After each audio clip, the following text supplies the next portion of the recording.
Have you ever seen someone walking around campus wearing a Seminole Indian jacket, or a group of people beating drums by the green? This is the Iron Arrow Society. It is known as the highest honor for a Miami Hurricane. The drum and fire bowl are a part of this tribe's ritual on tapping day.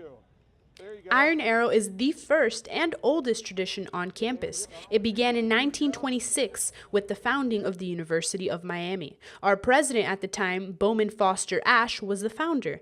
Ash started Iron Arrow with the founding 9 men. The current chief says Iron Arrow is not something that you apply for, but instead something that you are nominated for. What we look for when we're looking to select people into Iron Arrow is if they meet the 5 criteria, and those consist of the love of alma mater, humility, character, leadership, and scholarship. It's not just one category. You kind of have to have a little bit of everything. So are you passionate about the school? Do you love the University of Miami? Do you have good character? Do you do things to impact the campus and look for the greater good of the community? The son of chief explains multiple traditions during tapping day. He says becoming an Iron Arrow is much deeper than learning the university's history. Of course, the son of chief, which is me, takes the line around campus and holds the arrow in front and then walks up to the new tappies, taps them physically with the arrow and then brings them back to the chief at the mound. The members sort of congregate around the mound, which is the area on the green where we have the fire pit, and then this actually a cement structure in the shape of Florida, and then where the new tappies are brought in front of the chief to be tapped into the society.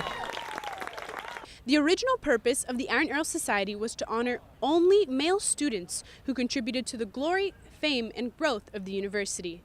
However, after a feminist movement, Iron Arrow was put on pause, and it wasn't until February of 1985, under Edward T. Foote's presidency, where the first female was tapped into Iron Arrow. When they started letting women in, they made a great initiative of backlogging all of the women that came through the university and trying to make sure that they caught people who they should have caught in previous years.